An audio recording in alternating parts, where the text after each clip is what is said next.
Hi, welcome to Crime Busters 101. I post solved and unsolved cases and crime-related topics on a weekly basis, so if that's something that might interest you, please subscribe and hit that notification button so you don't miss our weekly uploads. This is the disappearance of Madeleine McCann. Madeleine Beth McCann, born May 12, 2003, is a British missing person who disappeared from her bed in a holiday apartment in Praia da Luz, Portugal, on the evening of May 3, 2007, at the age of 3.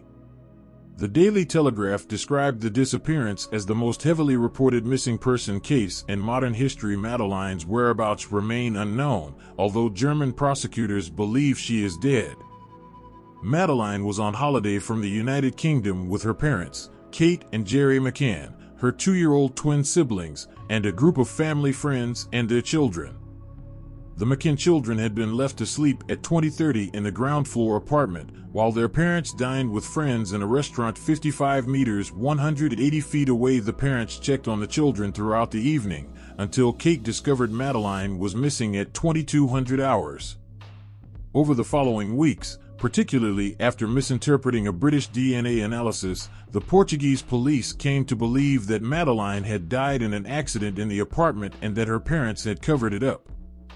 The McCanns were given arguido, suspect, status in September 2007, which was lifted when Portugal's Attorney General archived the case in July 2008 for lack of evidence. Madeleine's parents continued the investigation using private detectives until Scotland Yard opened its own inquiry, Operation Grange, in 2011. The senior investigating officer announced that he was treating the disappearance as a criminal act by a stranger, most likely a planned abduction or burglary gone wrong. In 2013, Scotland Yard released EFIT images of men they wanted to trace, including one of a man seen carrying a child toward the beach on the night Madeleine vanished. Shortly after this, Portuguese police reopened their inquiry. Operation Grange was scaled back in 2015, but the remaining detectives continued to pursue a small number of inquiries described in April 2017 as significant. In June 2020, police in the German city Braunschweig stated there was a new suspect in Madeleine's disappearance. In October 2021, the Daily Mirror reported that German public prosecutor Hans Christian Wolters was convinced that pedophile Christian Bruckner abducted and murdered the child. German prosecutors hope to be able to bring charges in 2022. Madeleine's disappearance attracted sustained international interest and saturation coverage in the UK, reminiscent of the death of Princess Diana in 1997. Her parents were subjected to intense scrutiny and baseless allegations of involvement in their daughter's death, particularly in the tabloid press and on Twitter. In 2008, they and their traveling companions received damages and apologies from Express newspapers, and in 2011 the McCanns testified before the Leveson inquiry into British press misconduct, lending support to those arguing for tighter press regulation. Madeleine McCann was born in Leicester and lived with her family in Rothley, also in Leicestershire. At her parents' request, she was made a ward of court in England shortly after the disappearance, which gave the court statutory powers to act on her behalf. Police described Madeleine as blonde-haired, with blue-green eyes, a small brown spot on her left calf, and a distinctive dark strip on the iris of her right eye. In 2009, the McCanns released age-progressed images of how she may have looked at age 6, and in 2012 Scotland Yard commissioned one of her at age 9. Madeleine's parents are both physicians and practicing Roman Catholics. Kate Marie McCann, née Healy, born 1968, Huyton, near Liverpool, attended All Saints School in Anfield, then Notre Dame High School in Everton Valley, graduating in 1992 with a degree in medicine from the University of Dundee. She moved briefly into obstetrics and gynecology, then anesthetics, and finally general practice. Gerald Patrick McCann, born 1968 in Glasgow, attended Holyrood RC Secondary School before graduating from the University of Glasgow with a BSc in Physiology/Sports Science in 1989. In 1992, he qualified in medicine and in 2002 obtained his MD, also from Glasgow. Since 2005, He has been a consultant cardiologist at Glenfield Hospital, Leicester. The McCanns met in 1993 in Glasgow and were married in 1998. Madeleine was born in 2003 and the twins, a boy and girl, in 2005. The McCanns were on holiday with 7 friends and 8 children in all, including the McCanns. 3 the 9 adults dined together most evenings at 20:30 in the resort's tapas restaurant, as a result of which the media dubbed the friends the Tapas 7. The Tapas 7 included Fiona and David Payne, both physicians, their 2 children, and Fiona's mother, Diane Webster. The McCanns had known the Paynes for years. Kate had met Fiona in 2000 when they both worked in Leicester General Hospital's intensive care unit. Accompanying them were 2 couples the Paynes had originally introduced to the McCanns, Jane Tanner, a marketing manager, and her partner, Russell O'Brien, a physician, who were on holiday with their 2 children, and Matthew Oldfield, another physician, who was with his wife, Rachel Oldfield, a lawyer, and their daughter. Jerry, Russell, and Matthew had worked together over the years. The Tanner sighting, Jane Tanner's report that she saw a man carry a child away from the resort 45 minutes before Madeleine was reported missing, became one of the most discussed aspects of the case. 5A, Rua Drive, Agostinho de Silva, Praia da Luz. The McCanns arrived on April 28, 2007 for their 7-night spring break in Praia da Luz, a village in Portugal's Algarve region with a population of 1,000, known as Little Britain because of the concentration of British homeowners and holidaymakers they had booked through the British holiday company Mark Warner Ltd, and were placed in 5A, Rua Drive, Agostinho de Silva, an apartment owned by a retired teacher from Liverpool, one of several privately owned properties rented by the company. 5A was a 2-bedroom, ground-floor apartment in the 5th block of a group of apartments known as Waterside Village, which lay on the perimeter of part of Mark Warner's Ocean Club Resort. Matthew and Rachel Oldfield were next door in 5B, Jane Tanner and Russell O'Brien in 5D, and the Paynes and Diane Webster on the 1st floor. Located on the corner of Rua Dr. Agostinho de Silva and Rua Dr. Francisco Janti Martins, 5A was accessible to the public from 2 sides. Sliding glass patio doors in the living room at the back overlooked the Ocean Club's pool, tennis courts, tapas restaurant and bar. The patio doors could be accessed via a public street, Rua Dr. Francisco Janti Martins, where a small gate and set of steps led to 5A's balcony and living room. 5A's front door was on the opposite side of the block from the Ocean Club, on Rua Dr. Agostinho de Silva. The McCanns' children slept in a bedroom next to the front door, which the McCanns kept locked. The bedroom had one waist-high window with curtains and a metal exterior shutter, the latter controlled by a cord inside the window. The McCanns kept the curtains and shutter closed throughout the holiday. The window overlooked a narrow walkway and residence car park, which was separated from the street by a low wall. Madeleine slept in a single bed next to the bedroom door, on the opposite side of the room from the window, while the twins were in travel cots in the middle of the room. There was another single bed underneath the window. Thursday, May 3, 2007. Daytime, McCann family activities. Thursday, May 3rd, was the penultimate day of the family's holiday. Over breakfast, Madeleine asked, "Why didn't you come when my brother and I cried last night?" After the disappearance, her parents wondered whether this meant someone had entered the children's bedroom. Her mother also noticed a large brown stain on Madeleine's pajama top. The children spent the morning in the resort's kids' club, then the family lunched at their apartment before heading to the pool.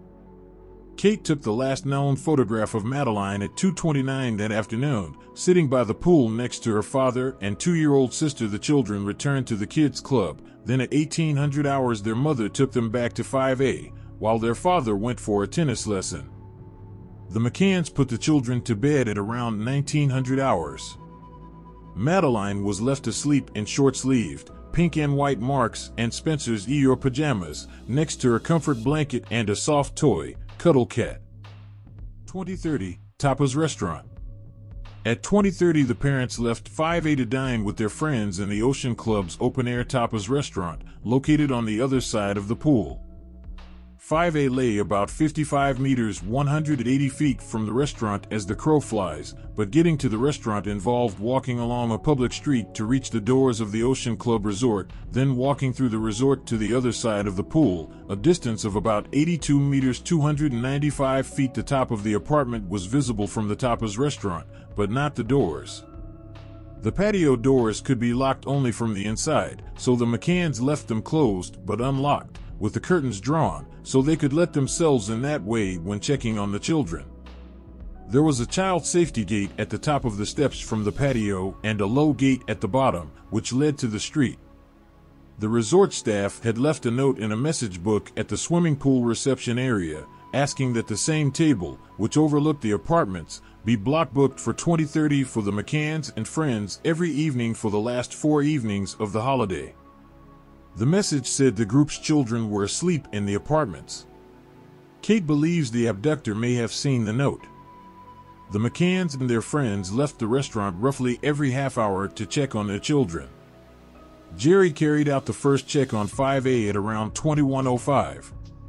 The children were asleep and all was well, except that he recalled having left the children's bedroom door slightly ajar, and now it stood almost wide open. He pulled it nearly closed again before returning to the restaurant. 21:15, Tanner sighting. The sighting by Jane Tanner, one of the Tapas 7, of a man carrying a child that night became an important part of the early investigation.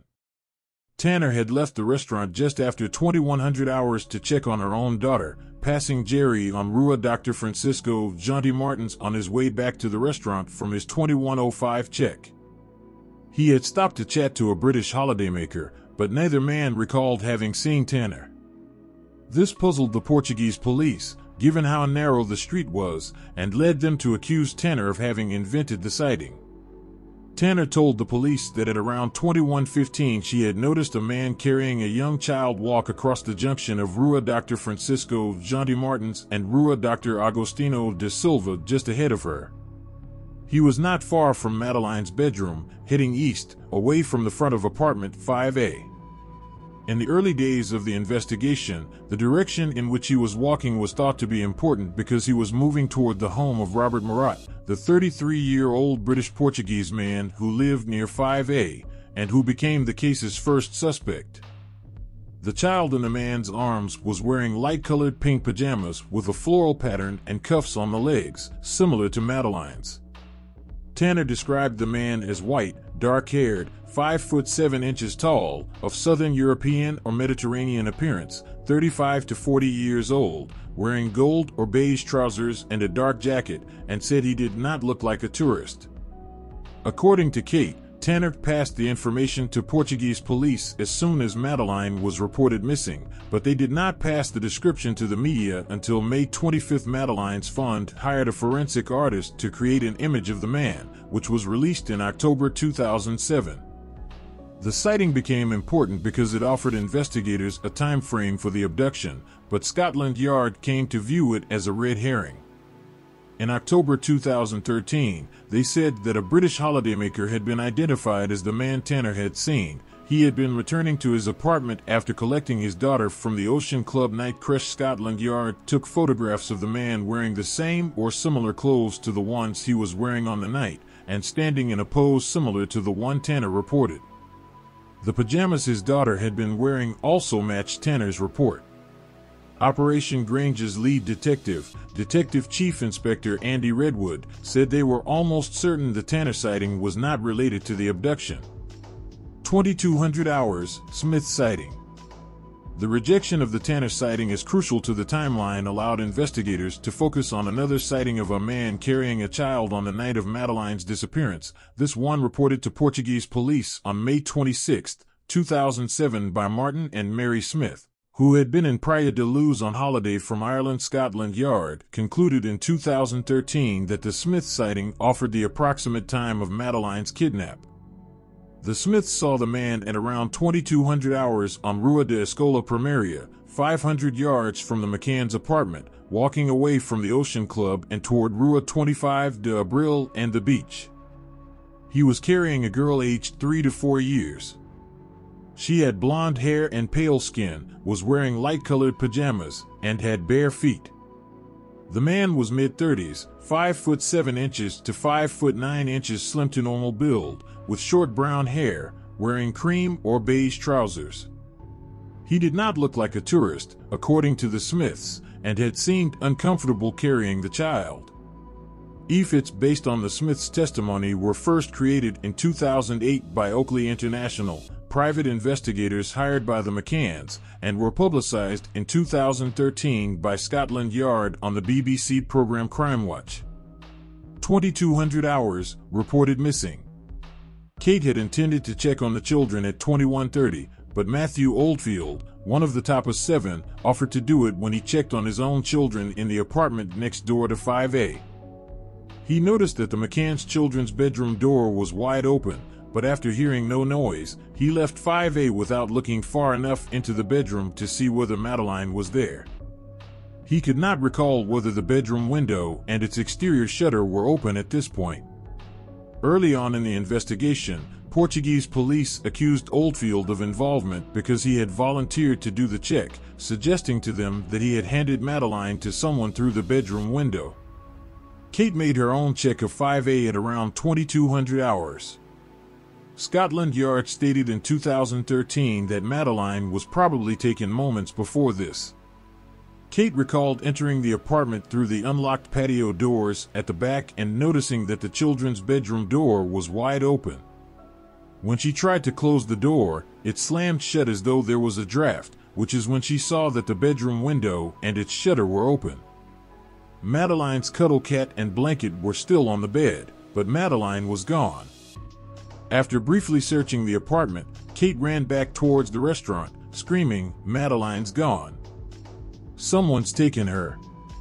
At around 22:10, Jerry sent Matthew Oldfield to ask the resort's reception desk to call the police, and at 22:30 the resort activated its missing child search protocol. 60 staff and guests searched until 4:30, at first assuming that Madeleine had wandered off. One of them told Channel 4's dispatches that, from one end of Praia da Luz to the other, searchers calling Madeleine's name could be heard. Early response. Portuguese police. 2 officers from the Gendarmerie, the Guarda Nacional Republicana, GNR, arrived at the resort at 23:10 from Lagos, 5 miles, 8 kilometers away. At midnight, after briefly searching, they alerted the criminal police, the Policia Judiciaria, PJ, in nearby Portimão. Kate recounted that the PJ arrived just after 1 o'clock. According to the PJ, they arrived within 10 minutes of being alerted. At 2 o'clock 2 patrol dogs were brought to the resort, and at 8 o'clock 4 search and rescue dogs. Police officers had their leave canceled and started searching waterways, wells, caves, sewers, and ruins around Praia da Luz. Inspector Goncalo Emerald, head of the PJ in Portimão, became the inquiry's coordinator. It was widely acknowledged that mistakes were made during the so-called golden hours soon after the disappearance. Neither border nor marine police were given descriptions of Madeleine for many hours, and officers did not make house-to-house searches. According to Kate, roadblocks were first put in place at 10 o'clock the next morning. Police did not request motorway surveillance pictures of vehicles leaving Praia da Luz the night of the disappearance, or of the road between Lagos and Vila Real de Santo Antonio on the Spanish border. Euroscut, the company that monitors the road, said they were not approached for information. It took Interpol 5 days to issue a global missing person alert. Not everyone in the resort at the time was interviewed. Holidaymakers later contacted the British police to say no one had spoken to them. The crime scene was not secured. Portuguese police took samples from Madeleine's bedroom, which were sent to 3 forensic labs. It was reported on June 1, 2007 that DNA from one stranger had been found, but around 20 people had entered apartment 5A before it was closed off, according to Chief Inspector Olegario de Souza of the PJ. According to Kate, an officer placed tape across the doorway of the children's bedroom, but left at 3 o'clock without securing the apartment. The PJ case file, released in 2008, showed that 5A lay empty for a month after the disappearance, then was let out to tourists before being sealed off in August 2007 for more forensic tests. A similar situation arose outside the apartment when a crowd gathered by the front door of 5A, including next to the children's bedroom window, through which an abductor may have entered or left, trampling on evidence. An officer dusted the bedroom window's exterior shutter for fingerprints without wearing gloves or other protective clothing. British police. In the United Kingdom, it was agreed that Madeleine's home force, Leicestershire Police, led by Chief Constable Matt Baggett, would coordinate the British response, although it remained a Portuguese inquiry. A strategic coordinating group, or Gold Group, was put together, representing Leicestershire Police, the Serious Organised Crime Agency, SOCA, the Child Exploitation and Online Protection Centre, CEOP, and the National Police Improvement Agency, NPIA. The PJ gave a British team a room in which to work, but apparently resented their presence. British police were used to feeding their data into homes too, the Home Office's large major inquiry system. In Portugal, the information was collected in boxes.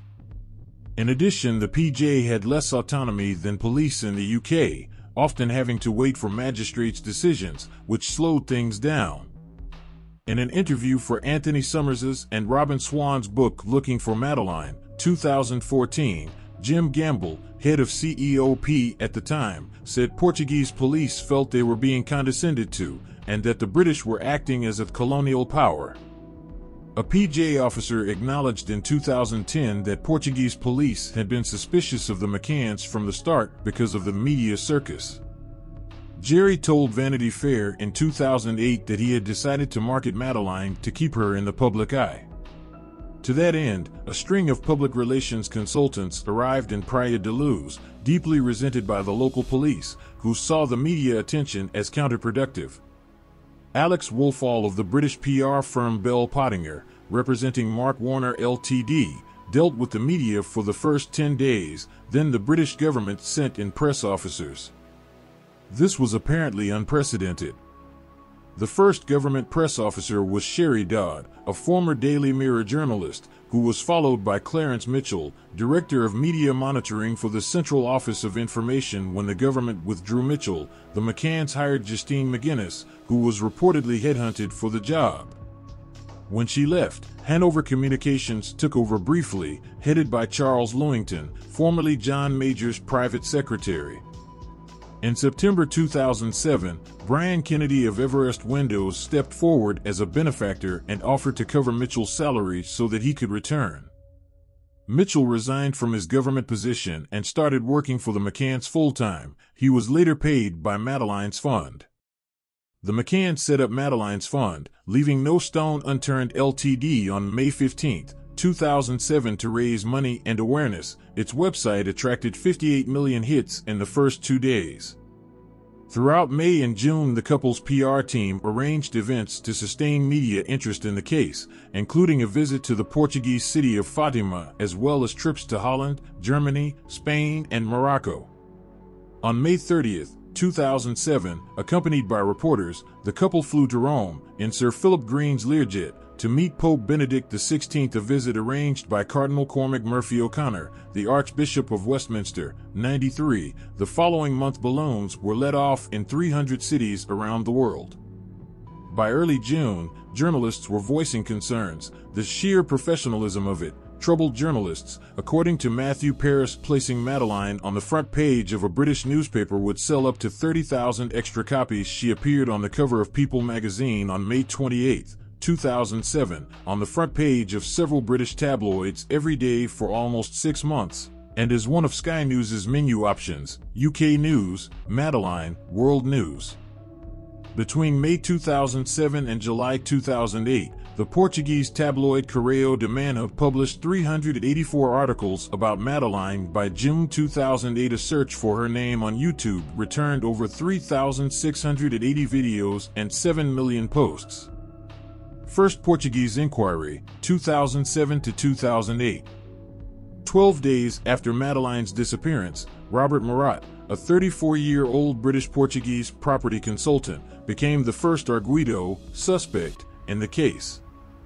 Born in Hammersmith, West London, Murat lived in his mother's house, Casa Liliana, 150 yards, 137 meters, from apartment 5A in the direction in which the man in the Tanner sighting had walked. He was named as suspect after a Sunday Mirror journalist told Portuguese police he had been asking about the case. The PJ had briefly signed Murat up as an official interpreter. He said he had wanted to help because he had a daughter in England around Madeleine's age. 3 members of the Tapas 7, Fiona Payne, Russell O'Brien and Rachel Oldfield, said they had seen Murat outside apartment 5A shortly after the disappearance, as did an Ocean Club nanny and 2 British holidaymakers. This would not have been surprising considering how close Murat lived to 5A, but he and his mother said he had been at home all evening. The McCann circle was clearly suspicious of Murat. One of the McCann supporters offered Richard Bilton, a BBC reporter, exclusive access to any new developments in the case if Bilton would report back what the press pack was saying about Murat. Beginning on May 15, 2007, Murat's home was searched, the pool drained, his cars, computers, phones and videotapes examined, his garden searched using ground radar and sniffer dogs, and 2 of his associates questioned. In March 2008, one of those associates had his car set fire to, with the word "Fala," speak, sprayed in red on the pavement. There was nothing to link Murat or his friends to the disappearance, and Murat's arguido status was lifted on July 21, 2008 when the case was archived. In April 2008 he received £600,000 in out-of-court settlements for libel in what the Observer said was the largest number of separate libel actions brought in the UK by the same person in relation to one issue. His friends received £100,000 each in July 2014. During Operation Grange, one of those friends was questioned again as a witness. This time by the PJ on behalf of Scotland Yard. In December that year, Murat and his wife were questioned, also on behalf of Scotland Yard, along with 8 others. In 2017, Murat's mother added her voice to those who had witnessed suspicious events around 5A that night. She told the BBC that she had driven past apartment 5A that night and had seen a young woman in a plum-colored top behaving suspiciously just outside it, information she said she passed to the police at the time. She also said she had seen a small brown rental car speeding toward the apartment, driving the wrong way down a one-way street. Witness statements. In statements to the PJ, witnesses described men behaving oddly near apartment 5A in the days before the disappearance and on the day itself. Scotland Yard came to believe that these men may have been engaged in reconnaissance for an abduction or burglary. There had been a 4-fold increase in burglaries between January and May 2007, including 2 in the McCann's block in the 17 days before the disappearance, during which burglars had entered through windows. Several witnesses reported men collecting for charity. On April 20th, a bedraggled-looking man asked a tourist in her apartment near 5A for money for an orphanage in nearby Aspiche. Apparently, there were no orphanages or similar in or near Aspiche at the time. The witness described the man as pushy and intimidating. On 25 or April 26th, the tourist who rented apartment 5A before the McCanns found a man on his balcony who had entered via the steps from the street. Polite and clean-shaven, the visitor asked for money for an orphanage, 117. On the day of the disappearance, May 3rd, there were 4 charity collections by 2 men in the streets around 5A. At 4 p.m., 2 black-haired men approached a British homeowner looking for funds for a hostel or hospice in or near Aspiche, and at 5 p.m., 2 men approached another British tourist with a similar story. An ugly blonde-haired man was seen on 2 May across the road from 5A, apparently watching it. He had also been seen on April 29th near the Ocean Club. On April 30th, the granddaughter of 5A's former owners saw a blonde-haired man leaning against a wall behind the apartments, and saw him again on May 2nd near the Tapas restaurant, looking at 5A. She described him as Caucasian, mid-30s, with short cropped hair, and ugly with spots on or before the day of the disappearance. A man was seen staring at the McCann's block, where a white van was parked. In the late afternoon of May 3rd, a girl on the balcony of the apartment above 5A saw a man leave through the gate below, as though he had come out of a ground-floor apartment, What caught her attention was that he looked around before shutting the gate quietly, with both hands. At 14:32, blonde-haired men were seen on the balcony of 5C, an empty apartment 2 doors from 5A. At 16 to 17 o'clock a.m., blonde-haired man was seen near 5A. At 1800 hours, the same or another blonde-haired man was seen in the stairwell of the McCann's block. At 2300 hours, after the disappearance, 2 blonde-haired men were seen in a nearby street speaking in raised voices. When they realized they had been noticed, they reportedly lowered their voices and walked away. McCann's as arguidos. Early suspicion. The first indication that the media were turning against the McCanns came on June 6, 2007, when a German journalist asked them during a Berlin press conference whether they were involved in the disappearance.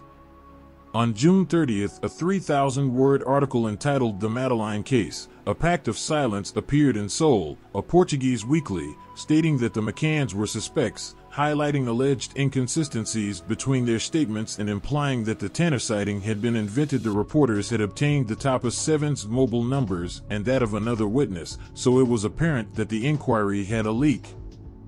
This and later articles in the Portuguese press, invariably followed up in the UK, made several allegations, based on no evidence, which would engulf the McCanns for years on social media.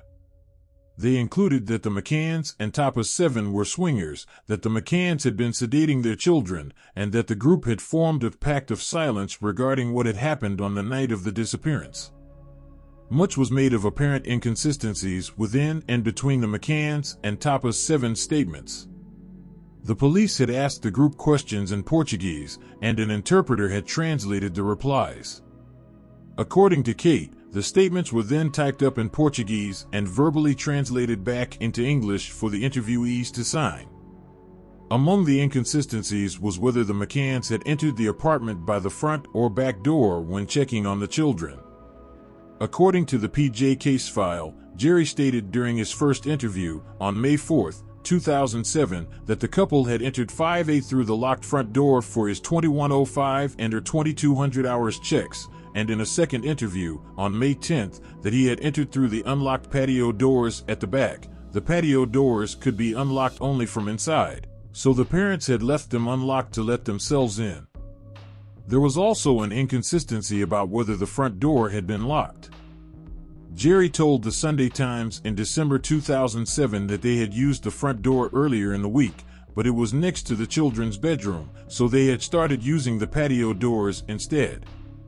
The PJ also questioned why, when Kate discovered Madeleine was missing, she had run to the Tapas restaurant, leaving the twins alone in 5A, when she could have used her mobile phone or shouted to the group from 5A's rear balcony. Another issue was whether the exterior shutter over Madeleine's bedroom window could be opened from outside. According to journalist Danny Collins, the shutter was made of non-ferrous metal slats on a roller blind that was housed in a box at the top of the inside window, controlled by pulling on a strap.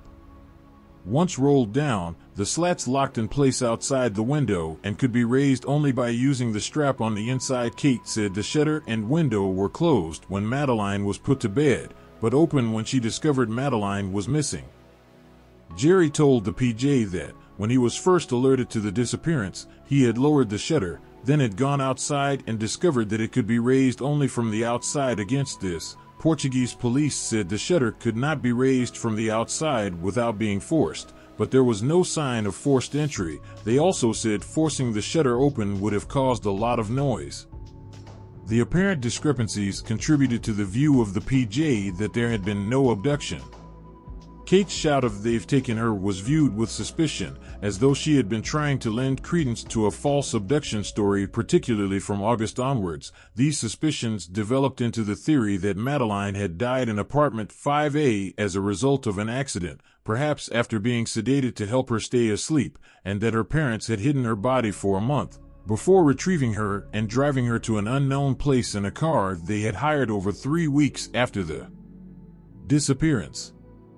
In 2010, Carlos Anjos, former head of the Police Detectives Union in Portugal, told the BBC program Panorama that most Portuguese investigators still believed Madeleine had died as a result of an accident in the apartment. Portugal sends a letter rogatory. On June 28, 2007, the McCanns suggested to the PJ that the police request help from Danny Krugel, a South African former police officer who had developed a matter orientation system, a handheld device that he claimed could locate missing people using DNA and satellites. On hearing about this years later, one scientist said it had caused his BS detector to go off the scale. Kate wrote in 2011 that Krugel's claims made no sense, but the couple were desperate. In the second week of June, they sent Krugel hair and eyelashes from Madeleine collected from the McCann family home by relatives in the UK. Krugel arrived in Praia da Luz on July 15 and told the McCanns his equipment had picked up a static signal in an area of the beach near the Rocha Negra cliff. The officer in charge of the PJ inquiry, Inspector Goncalo Amaral, interpreted Kate's support of Krugel as a ploy. By this point, he believed the McCanns were involved in the disappearance and that Kate was using Krugel. She had also considered using psychics to disclose the location of her daughter's body without compromising herself. With this in mind, the PJ sent a letter rogatory to the British police to ask for assistance in their search for Madeleine's body. In response, Mark Harrison, the National Search Advisor for the NPIA, arrived in Praia da Luz, walked around the search areas, and flew over them by helicopter, describing Krugel's ideas as highly unlikely. Harrison's report, dated July 23, 2007, said that 100 officers had searched up to 9.3 miles, 15 kilometers, around Praia da Luz, but that the officer in charge and most of the team had no training in search procedures, with the exception of a search and rescue team from Lisbon. Search dogs had been used, but after 5 days instead of within 2 days as the handlers recommend.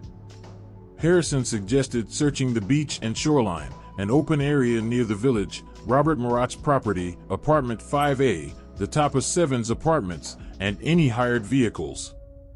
He recommended using ground-penetrating radar and bringing in Keela and Eddie, 2 Springer Spaniel sniffer dogs from South Yorkshire. British sniffer dogs arrive. Keela was a forensic investigation dog trained to give her handler, Martin Grime, a passive alert to the scent of human blood by placing her nose close to the spot, then freezing in that position. Eddie was an enhanced victim recovery dog, cadaver dog who gave a bark alert to the scent of human cadavers, including shortly after the death of the subject, even if the remains were buried, incinerated, or in water. He was trained to bark only in response to that scent and not for any other reason. The dogs arrived in Praia da Luz on July 31, 2007 and were taken to apartment 5A, nearby a wasteland, and the beach. Both dogs alerted behind the sofa in the living room of 5A, and Eddie gave an alert near the wardrobe in the main bedroom. There were no alerts on the beach or wasteland. The PJ obtained warrants to search the house the McCanns had rented on Rua das Flores, and the silver Renault Scenic the couple had hired 24 days after Madeleine went missing.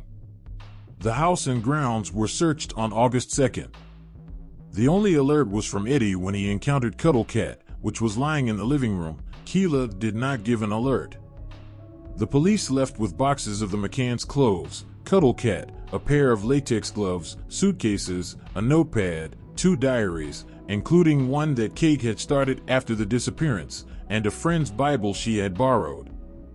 A passage the Bible's owner had marked from 2 Samuel, about the death of a child, was copied into the police case file along with a Portuguese translation. The items were taken to another location, where Eddie alerted his handlers to one of the boxes of clothes. A source close to the McCanns' lawyers told reporters that, if there was indeed a smell of corpses on Kate's clothes, it could have been caused by her contact with corpses as a family doctor. The police removed the Renault, and, on August 6th, Keela and Eddie were taken to an underground car park opposite the PJ headquarters in Portimao, where 10 cars were parked, 20 to 30 feet apart, including the McCanns and Murat's. Eddie, the cadaver dog, gave an alert outside the McCanns' car by the driver's door. The next morning, Keela alerted to the rear driver's side inside the boot, trunk, and the map compartment in the driver's door, which contained the ignition key and key ring. When the key ring was hidden underneath sand in a fire bucket, she alerted again, as she did when the bucket was moved to a different floor of the car park. Almost immediately, the Portuguese press began running stories that Madeleine had died inside apartment 5A. British DNA analysis. Hair and other fibers were collected from areas in the car and apartment 5A where Keila and Eddie had given alerts, and were sent to the Forensic Science Service, FSS, in Birmingham for DNA profiling, arriving around August 8, 2007. At this point, according to the Sunday Times, the PJ abandoned the abduction theory on August 8. Without waiting for the results from Birmingham, Portuguese police called the McCanns to a meeting in Portimão, where Guilhermino Encarnação, PJ Regional Director, and Luís Neves, coordinator of the Direção Central de Combate ao Banditismo in Lisbon, told them the case was now a murder inquiry. When Encarnação died of stomach cancer in 2010, the Daily Telegraph identified him as a major source of the leaks against the McCanns. Both the McCanns were interrogated that day. The officers suggested that Kate's memory was faulty. The FSS used a technique known as low copy number, LCN, testing. Used when only a few cells are available, the test is controversial because it is vulnerable to contamination and misinterpretation. On September 3, John Lowe of the FSS emailed Detective Superintendent Stuart Pryor of the Leicestershire Police, the liaison officer between the British and Portuguese authorities. Lowe told Pryor that a sample from the car boot contained 15 out of 19 of Madeleine's DNA components, and that the result was too complex for meaningful interpretation. A complex LCN, low copy number, DNA result which appeared to have originated from at least 3 people was obtained from cellular material recovered from the luggage compartment section. Within the DNA profile of Madeleine McCann, there are 20 DNA components represented by 19 peaks on a chart. Of these 19 components, 15 are present within the result from this item. There are 37 components in total. There are 37 components because there are at least 3 contributors, but there could be up to 5 contributors. In my opinion, therefore, this result is too complex for meaningful interpretation/inclusion. W.E. cannot answer the question, is the match genuine, or is it a chance match? McCann's made arguidos. Lowe's email was translated into Portuguese on September 4, 2007. The next day, according to Kate, the PJ proposed that, if she were to admit that Madeleine had died in an accident in the apartment and that she had hidden the body, she might only serve a 2-year sentence. Her husband would not be charged and would be free to leave. Both parents were given arguido status on September 7th and were advised by their lawyer not to answer questions. The PJ told Jerry that Madeleine's DNA had been found in the car boot and behind the sofa in apartment 5A. Jerry did respond to questions, but Kate declined to reply to 48 questions she was asked during an 11-hour interview. The DNA evidence was a 100% match, journalists in Portugal were told. British tabloid headlines included "Corpse in McCann Car," London Evening Standard, October 16, 2007, while the Daily Star reported that a clump of Maddie's hair had been found in the car. The leaks came directly from Portuguese police, according to testimony in 2012 from Jerry Lawton, a Daily Star reporter, to the Levison inquiry. Matt Baggett of the Leicestershire Police told the inquiry that, because the Portuguese were in charge of the case, he had made a decision not to correct reporters. His force's priority, he said, was to maintain a good relationship with the PJ with a view to finding Madeleine. McCann's return to the UK, Almeida report. Despite their arguido status, the McCanns were allowed to leave Portugal, and on legal advice did so immediately, arriving back in England on September 9, 2007. The following day, Chief Inspector Tavares de Almeida of the PJ in Portimão signed a 9-page report concluding that Madeleine had died in apartment 5A as a result of an accident, that the restaurant meal and apparent regular checks on the McCann children had been part of the cover-up, that the Tapas 7 had helped to mislead the police, and that the McCanns had concealed the child's body before faking an abduction.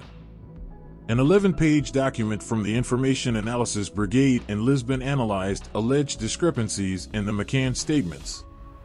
On September 11, the public prosecutor, José Cunha de Magalhães e Menezes, handed the 10-volume case file to a judge, Pedro Miguel dos Anjos Frias Menezes applied for the seizure of Kate's diary and Jerry's laptop. The police also wanted to trace telephone calls between the McCanns and the Tapas 7, and there were details in the report about the number of suitcases the McCanns and their friends had taken back to England.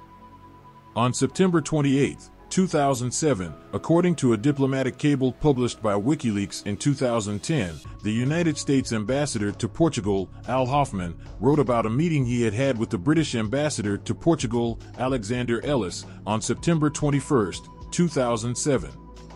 The cable said, without delving into the details of the case, Ellis admitted that the British police had developed the current evidence against the McCann parents, and he stressed that authorities from both countries were working cooperatively. He commented that the media frenzy was to be expected and was acceptable as long as government officials keep their comments behind closed doors.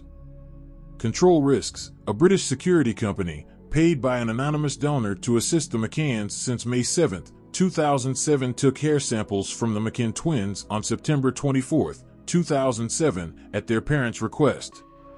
The twins had slept through the commotion in apartment 5A after Madeleine was reported missing. Kate wrote that she was concerned the abductor might have given the children sedatives. According to the PJ files, Kate had asked them to take samples 3 months after the disappearance, but they had not done so. Control Risks took a sample from Kate too, to rebut allegations that she was on medication. No trace of drugs was found. Goncalo Amaral's removal, later developments. On October 2, 2007, Chief Inspector Goncalo Amaral was removed from his post as the inquiry's coordinator and transferred to Faro after telling the newspaper Diario de Noticias that British police had only pursued leads helpful to the McCanns. As an example, he criticized their decision to follow up an anonymous email to Prince Charles that claimed a former Ocean Club employee had taken Madeleine. Amaral was himself made an arguido one day after Madeleine's disappearance, in relation to his investigation of another case, the disappearance of Joana Cipriano. The following month he was charged with making a false statement, and 4 other officers were charged with assault. 8-year-old Joana Cipriano had vanished in 2004 from Figueira, 7 miles, 11 kilometers, from Praia da Luz. Her body was never found, and no murder weapon was identified. Cipriano's mother and uncle were convicted of her murder after confessing, but the mother retracted her confession, saying she had been beaten by police.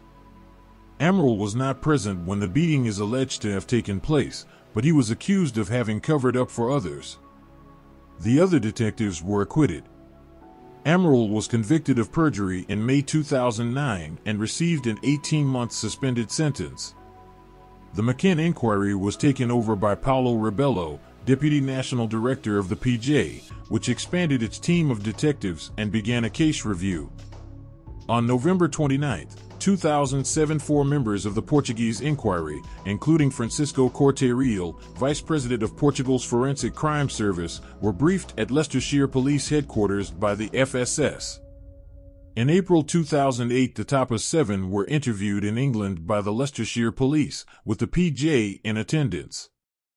The PJ planned in December 2007 to hold a reconstruction in Praia da Luz, using the McCanns and Tapas 7 rather than actors, but the Tapas 7 declined to participate. The poor relationship between the McCanns and Portuguese police was evident again that month when, on the day the couple were at the European Parliament to promote a monitoring system for missing children, transcripts of their interviews with the PJ were leaked to Spanish television. The national director of the PJ, Alapio Ribeiro, resigned not long after this, citing media pressure. He had publicly said the police had been hasty in naming the McCanns as suspects as of May 2008. Portuguese prosecutors were examining several charges against the McCanns, including child abandonment, abduction, homicide, and concealment of a corpse. Inquiry closed, July 21, 2008. On July 21, 2008, the Portuguese Attorney General, Fernando José Pinto Monteiro, announced that there was no evidence to link the McCanns or Robert Murat to Madeleine's disappearance. Their arguido status was lifted and the case was closed on August 4. Portugal's Ministério Público released 17 case files containing 11,233 pages on CD-ROM to the media, including 2,550 pages of sightings. The files included a 58-page prosecutor's report, which concluded, "No element of proof whatsoever was found which allows us to form any lucid, sensible, serious, and honest conclusion about the circumstances." In 2009, Portugal released a further 2,000 pages.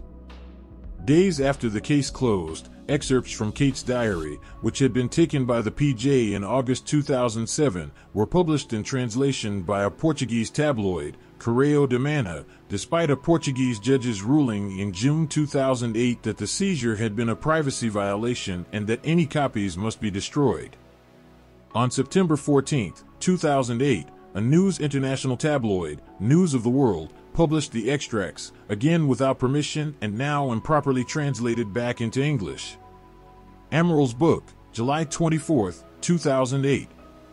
The lingering tensions between the McCanns and the PJ had reached such a height that Amaral resigned from the force in June 2008 to write a book alleging that Madeleine had died in an accident in the apartment and that, to cover it up, the McCanns had faked an abduction. 3 days after the case closed, Amaral's book, Maddie, A Verdade de Mentira, Maddie, The Truth of the Lie, was published in Portugal by Guerra and Paz. By November 2008 it had sold 180,000 copies, and by 2010 had been translated into 6 languages.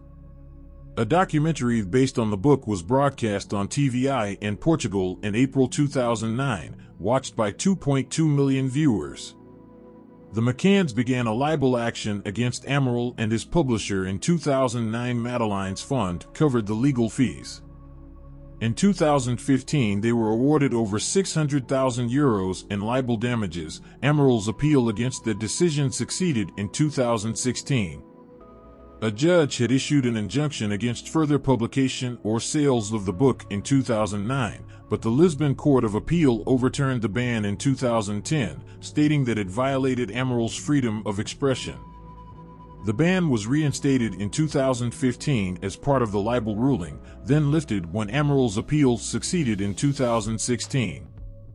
The McCanns appealed the 2016 decision to Portugal's Supreme Court, but the court ruled against them in February 2017. In their 76-page ruling, the judges wrote that the McCanns had not, in fact, been cleared by the archiving of the criminal case in 2008.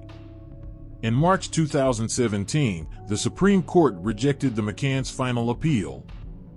Madeleine's Fund Inquiry, 2007 to 2011. Raising money.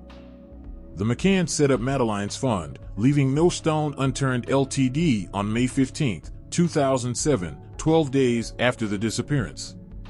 Over 80 million people visited the fund's website in the 3 months after the disappearance. From September 2007, Brian Kennedy of Everest Windows supported the couple financially, and Kennedy's lawyers joined the fund's board of directors. As of February 2017, it had 7 directors, including the McCanns. Appeals by public figures were screened at football matches across the UK. Between May 2007 and March 2008, the fund received £1,846,178, including £1.4 million through the bank, £390,000 online, and £64,000 from merchandise. Donations included £250,000 from the News of the World, £250,000 from Sir Philip Green, $50,000 from Simon Cowell, and $25,000 from Colleen Rooney. J.K. Rowling and Richard Branson also made large donations. Branson donated £100,000 to the McCanns' legal fund. Madeleine's fund did not cover the couple's legal costs arising from their status as arguidos, but it was criticized in October 2007 for having made 2 of the McCanns' mortgage payments before they were made arguidos. A reward of £2.5 million was also offered, including from the News of the World, Rowling, Branson, Green, and a Scottish businessman, Stephen Wynyard. In March 2008, Express newspapers paid the fund £550,000 and £375,000 in libel damages arising out of articles about the McCanns and the Tapas 7, respectively.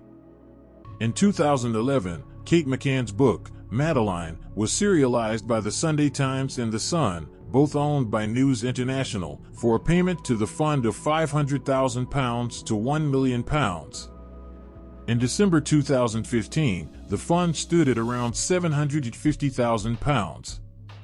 Private investigators. Madeleine's fund hired several firms of private investigators, causing friction with Portuguese police. Shortly after the disappearance, an anonymous benefactor paid for the services of a British security company, Control Risks. There had reportedly been 4 independent sightings from North Africa. Brian Kennedy went to Morocco himself in September 2007 to look into one. A Norwegian woman had reported seeing a girl matching Madeleine's description in a petrol station near Marrakesh, Morocco, on May 9, 2007. The child had reportedly asked the man she was with, in English, "Can we see Mummy soon?" When the witness returned home to Spain, she learned about the disappearance and telephoned the Spanish police. A month later, according to Kate, the police had still not formally interviewed the woman, which led the McCanns to fear that leads were not being pursued. The McCanns themselves traveled to Morocco on June 10, 2007 to raise awareness. They spent the night at the British ambassador's residence and were briefed by consular staff and a metropolitan police attaché.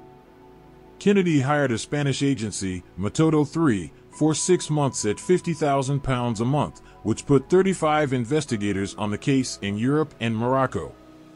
The relationship came to an end in part because the head of the agency made several public statements that concerned the McCanns, including to CBS that, "We know the kidnapper. We know who he is and how he has done it." Another private investigator was David Edgar, a retired detective inspector hired in 2009 on the recommendation of the head of Manchester's Serious Crime Squad. Edgar released an EFID in August that year of a woman said to have asked 2 British men in Barcelona, shortly after the disappearance, whether they were there to deliver her new daughter. Other private initiatives included a Portuguese lawyer financing the search of a reservoir near Praia da Luz in February 2008, and the use of ground radar by a South African property developer, Stephen Birch, who said in 2012 that scans showed there were bones beneath the driveway of a house in Praia da Luz. In 2008, Madeleine's fund hired Oakley International, a Washington, D.C. registered detective agency, for over £500,000 for 6 months. Oakley sent a 5-man team to Portugal led by Henri Exton, a former British police officer who had worked for MI5. The Oakley team engaged in undercover operations within the Ocean Club and among pedophile rings and the Roma community. Exton questioned the significance of the Tanner sighting, and focused instead on the sighting by Martin and Mary Smith of a man carrying a child toward the beach. The Oakley team produced EFITs based on the Smiths' description. This was a sensitive issue, because Martin had recently watched BBC coverage of the McCanns' arrival in the UK from Portugal, at the height of public debate about their alleged involvement. As Jerry exited the aircraft with his son in his arms, Smith believed he recognized him as the man he had seen carrying the child in Praia da Luz. He reported his suspicion to the Leicestershire police, but later came to accept that he was mistaken. At 2200 hours, witnesses placed Jerry in the Tapas restaurant. Nevertheless, publication of the Smith EFITs, which bore some resemblance to Jerry, would have fed the conspiracy theories about the McCanns. Exton submitted his report to Madeleine's fund in November 2008 and suggested releasing the EFITs, but the fund told Exton that the report and its EFITs had to remain confidential. The relationship between the company and the fund had soured, in part because of a dispute over fees, and in part because the report was critical of the McCanns and their friends. It suggested that Madeleine may have died in an accident after letting herself out of the apartment through its unlocked patio doors. Madeleine's fund passed the EFITs to the police. The PJ and the Leicestershire police had them by October 2009, and Scotland Yard received them when they became involved in August 2011. But did not otherwise release them. Kate did not include them with the other images of suspects in her book, Madeleine, 2011, although she suggested that both the Tanner and Smith sightings were crucial. Scotland Yard released the EFITs in October 2013 for a BBC Crime Watch reconstruction. After it had aired, the Sunday Times published that the McCanns had had the EFITs since 2008. In response, the couple complained that the Sunday Times story implied, wrongly, that they had not only failed to publish the EFITs but had withheld them from the police. The newspaper published an apology on an inside page in December 2013. The McCanns subsequently sued and received £55,000 in damages, which Jerry said would be donated to charity. Further police inquiries, 2011, present. Gamble report. The McCanns met the British Home Secretary Alan Johnson in 2009 to request a review of the case. Johnson commissioned a scoping report from Jim Gamble of CEOP. By March 2010, the Home Office had begun discussions with the Association of Chief Police Officers, ACPO, about setting up a British inquiry. Delivered in May 2010, the Gamble report examined how several British agencies had become involved in the search for Madeleine, including CEOP itself, the Leicestershire Police, the Metropolitan Police Service, SOCA, the NPIA, Crime Stoppers, the Home Office, Foreign Office, and 10 Downing Street. Gamble criticized the lack of coordination. Everyone had wanted to help, and some had wanted to be seen to help, he wrote, which had created a sense of chaos and a sense of competition hampering the inquiry by causing resentment among the Portuguese police. He recommended renewed cooperation between the British and Portuguese authorities, that all relevant information be exchanged between the police forces, that police perform an analysis of telephone calls made on the night of the disappearance, and that all leads be pursued, including those developed by private detectives. Operation Grange. In May 2011, under Home Secretary Theresa May, Scotland Yard launched an investigative review, Operation Grange, with a team of 29 detectives and 8 civilians. The announcement of the review appeared to have been triggered by a News International campaign by way of The Sun. The issue of whether this request was the result of threats or persuasion from News International Chief Executive Rebecca Brooks was one of the issues raised at the Leveson inquiry. On May 11, 2011, as it was serializing Kate's book, Madeleine, the front page of The Sun hosted an open letter from the McCanns in which they asked Prime Minister David Cameron to set up a new inquiry. 20,000 people signed the newspaper's petition that day. On the same day, according to her testimony to the Leveson inquiry, May spoke by telephone, at her instigation, to Brooks and Dominic Mohan, editor of The Sun. The next day she wrote to the Commissioner of the Metropolitan Police, Sir Paul Stevenson, to say that Portuguese police had agreed to cooperate with a British inquiry. Within 24 hours, Cameron made the announcement about Operation Grange, to be financed by a Home Office contingency fund. Operation Grange was led by Commander Simon Foy. Detective Chief Inspector Andy Redwood of Scotland Yard's Homicide and Serious Crime Command was the first senior investigating officer, reporting to Detective Chief Superintendent Hamish Campbell. The team consisted of 3 detective inspectors, 5 detective sergeants, 19 detective constables, and around 6 civilian staff. By July 2013, the review had become an investigation. When Redwood retired in 2014, he was replaced by DCI Nicola Wall. The team had tens of thousands of documents translated, released an age-progressed image, and investigated over 8,000 potential sightings. By 2015, they had taken 1,338 statements, collected 1,027 exhibits, and investigated 650 sex offenders and 60 persons of interest. The inquiry was scaled back in October 2015 and the number of officers reduced to 4. The Home Secretary approved an additional £95,000 of funding in April 2016 for what the Metropolitan Police Commissioner, Sir Bernard Hoganhoe, said was one remaining line of inquiry. Another £85,000 was approved to cover up to September 2017, and £150,000 to cover until March 31, 2019, taking the cost of the inquiry to £11.75 million. The Home Office said it would approve similar funding for 2019. Funding. In September 2018, the Home Office announced, "We have received and are considering a request from the Metropolitan Police Service to extend funding for Operation Grange until the end of March 2019. Up to that month, Operation Grange had cost £11.6 million. In November 2018, an extra £150,000 is granted to continue the investigation, the latest in a series of 6-month extensions which took the cost of Operation Grange to an estimated £11.75 million.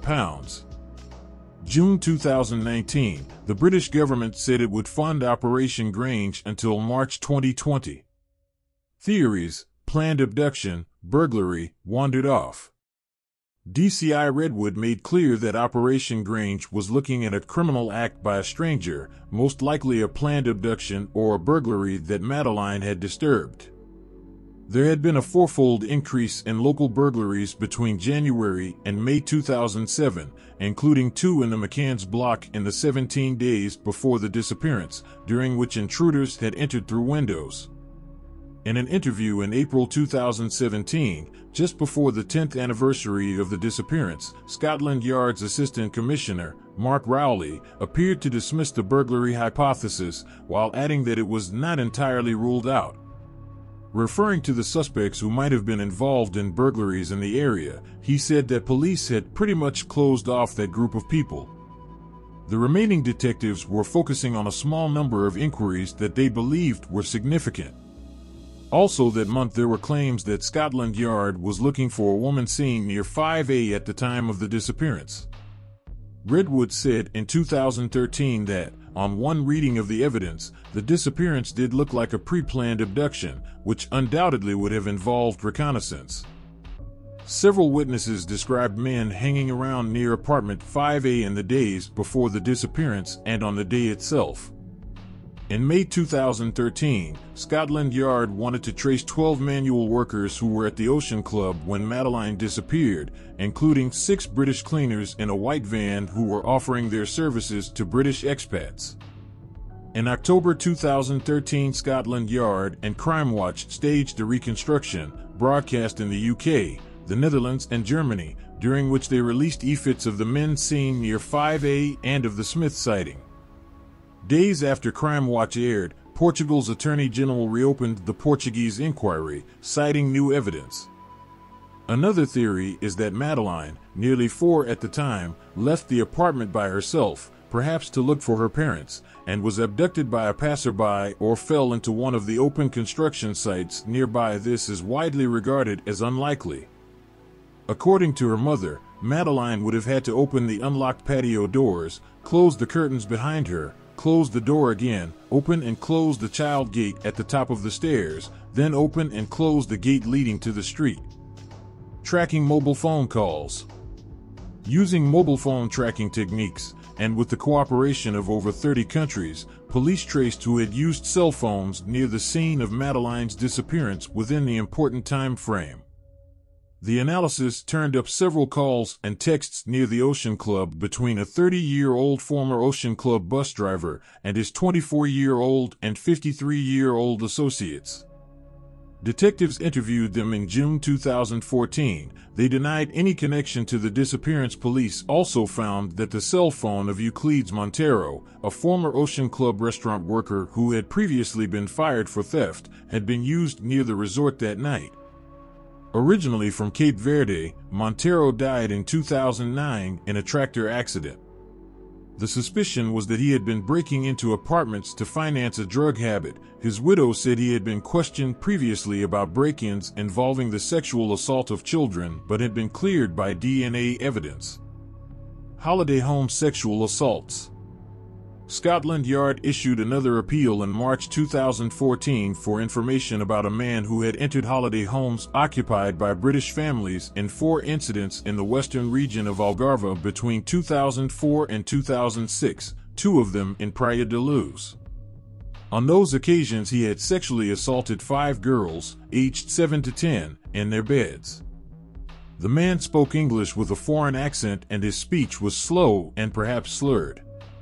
He had short, dark, unkempt hair, tan skin, and in the view of 3 victims a distinctive smell. He may have worn a long-sleeved burgundy top, perhaps with a white circle on the back. These were among 12 incidents reported in the area between 2004 and 2010. The PJ reportedly believed the intruder in the 4 incidents between 2004 and 2006 was Montero. Searches and interviews in Praia da Luz. In June 2014, officers from Scotland Yard and the PJ, accompanied by archaeologists and sniffer dogs, searched drains and dug in 60,000 square meters, 15 acres, of wasteland in Praia da Luz. Nothing was found. The following month, at Scotland Yard's request, the PJ and Faro interviewed 4 Portuguese citizens, with Scotland Yard in attendance. No evidence was found to implicate them.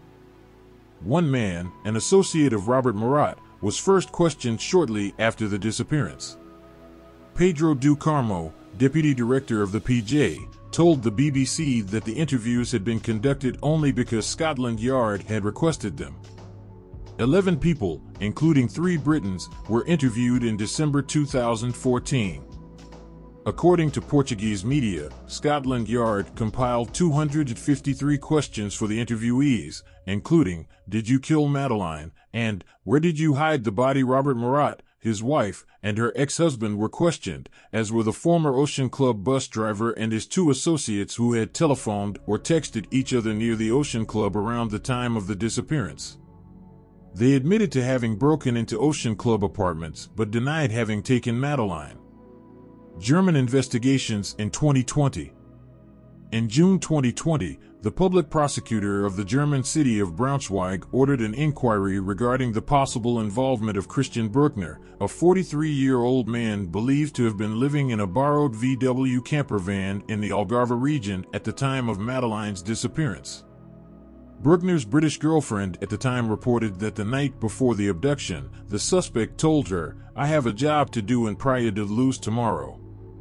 It's a horrible job, but it's something I have to do and it will change my life.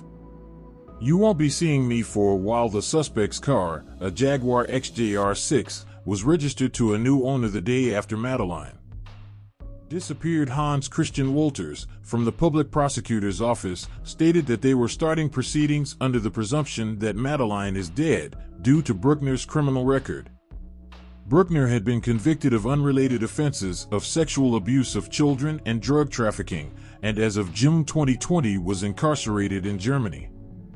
Bruckner was listed as serving 7 years in jail for the rape of a 72-year-old pensioner in the Algarve region. On June 3, 2020, the Criminal Police Office made a public appeal for information relating to the McCann case on Aktenzeichen XY, Angelost, a crime program broadcast by the public television station ZDF. German police stated that they received useful information in 2013 after the case was first featured on Aktenzeichen XY, but that it took years to find substantial evidence for prosecution, and that they still need more information.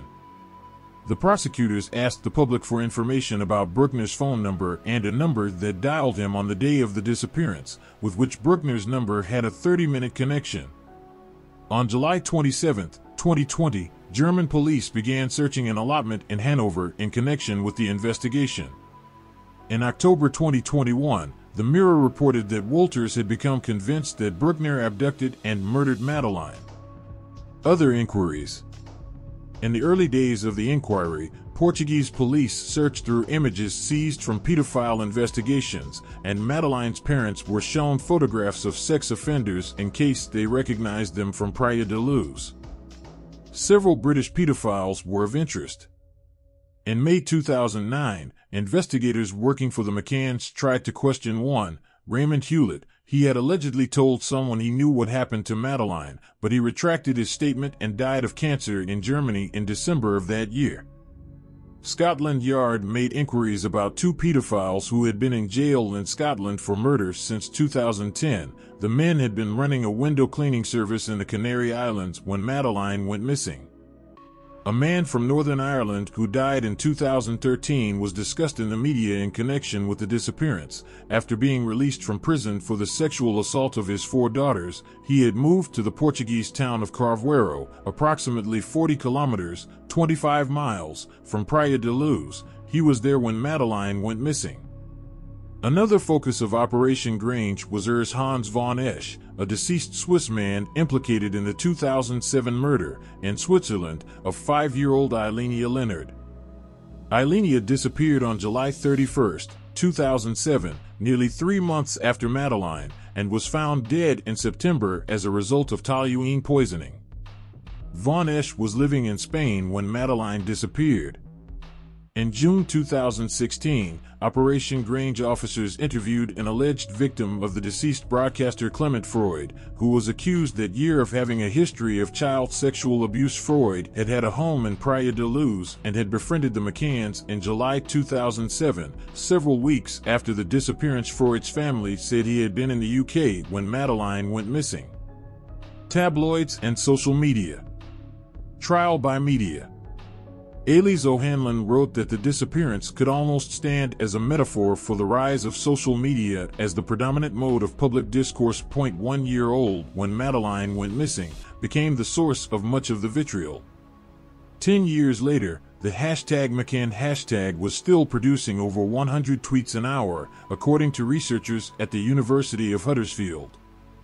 Social media's attacks included a threat to kidnap one of the McCann's twins, and when Scotland Yard and Crime Watch staged their reconstruction in 2013, there was apparently talk of phoning in with false information to sabotage the appeal. One man who ran an anti-McCann website received a 3-month suspended sentence in 2013 after leafleting their village with his allegations. The following year, a Twitter user was found dead from a helium overdose after Sky News confronted her about her 400 anti-McCann tweets. The couple's status as photogenic, articulate, and professional was at first beneficial. Every institution in the UK wanted to help, from 10 Downing Street down. The McCanns took full advantage of the interest by hiring public relations consultants and offering regular events to sustain media interest. However, the frenzy eventually turned against the couple, and there began what PR consultant Michael Cole called the monstering of the McCanns. They were harshly criticized for having left their children alone in an unlocked apartment, despite the availability of Ocean Club babysitters and a creche. The argument ran that a working-class couple would have faced child abandonment charges. 17,000 people signed an online petition in June 2007 asking Leicestershire Social Services to investigate how the children came to be left unattended. Kate's appearance and demeanor were widely discussed, with much of the commentary coming from other women, including Booker Prize winner and Enright in the London Review of Books. Kate was deemed cold and controlled, too attractive, too thin, too well-dressed, or too intense. She had apparently been advised by abduction experts not to cry on camera because the kidnapper might enjoy her distress, and this led to more criticism. The Portuguese tabloid Correio de Manhã cited sources complaining that she had not shed a single tear. Journalism professor Nicola Gach argued that Kate had joined a long list of mothers deemed killers because of unacceptable maternal behavior. Commentators compared her experience to that of Lindy Chamberlain, convicted of murder after her baby was killed by a dingo. Like Kate, she was suspected, in part, because she had not wept in public. There was even a similar, false, story about supposedly relevant Bible passages the women were said to have highlighted. Chamberlain asked, "How can you apologize to me and do this again to someone else?" In November 2011, the McCanns testified before the Leveson Inquiry into British press standards. The inquiry heard that the editor of the Daily Express, in particular, had become obsessed with the couple. Express headlines included that Madeleine had been killed by sleeping pills, find body or McCanns will escape, and McCanns or a friend must be to blame, the latter based on an interview with a waiter. Maddie sold by Hard Up McCanns ran a headline in the Daily Star, part of the Express Group. Lord Justice Leveson called the article's complete piffle. Roy Greenslade described them as no journalistic accident, but a sustained campaign of vitriol against a grief-stricken family. Libel actions. In addition to the illegal efforts against Goncalo Amaral and his publisher, the McCanns and Tapas 7 brought libel actions against several newspapers. The Daily Express, Daily Star, and their sister Sunday papers, owned by Northern and Shell, published front-page apologies in 2008 and donated £550,000 to Madeleine's fund. The Tapas 7 were awarded £375,000 against the Express Group, also donated to Madeleine's fund. Along with an apology in the Daily Express, the McCanns received £55,000 from the Sunday Times in 2013 when the newspaper implied that they had withheld e-fits from the police. Robert Murat received £600,000 in out-of-court settlements for libel in relation to 100 articles published by 11 newspapers: The Sun and News of the World, News International, Daily Express, Sunday Express and Daily Star, Northern and Shell, London Evening Standard, Daily Mail and Metro, Associated Newspapers, Daily Mirror, Sunday Mirror and Daily Record, Mirror Group newspapers. According to The Observer, it was the largest number of separate libel actions brought in the UK by the same person in relation to one issue. His two associates were each awarded $100,000, and all three received public apologies. The British Sky Broadcasting Group, which owns Sky News, paid Murat undisclosed damages in 2008 and agreed that Sky News would host an apology on its website for 12 months. Netflix documentary, 2019. Main article: The Disappearance of Madeleine McCann. Netflix released an 8-part documentary series, The Disappearance of Madeleine McCann, on March 15, 2019.